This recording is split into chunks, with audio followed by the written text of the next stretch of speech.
Hello, in this video I'm going to show you how to restart Motorola Moto G87.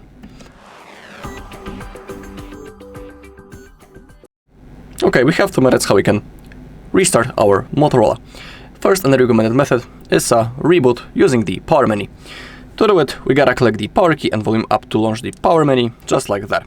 Now, if you tap the restart button, your device will be turned off, and after a few seconds it will be automatically turned on again, and our device will be ready to use.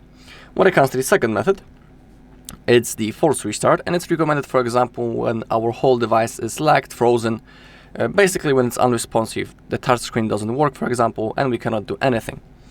To perform the forced restart, we gotta hold the power key and volume up until the screen turns off. So keep holding both buttons.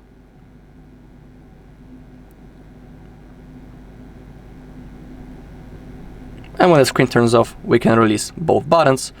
As you take a look, the Motorola logo has appeared, and now within a few seconds we will see our home screen. Alright, and that's all in this video. Thank you all for watching. If you found this video helpful, please leave a like, comment and subscribe.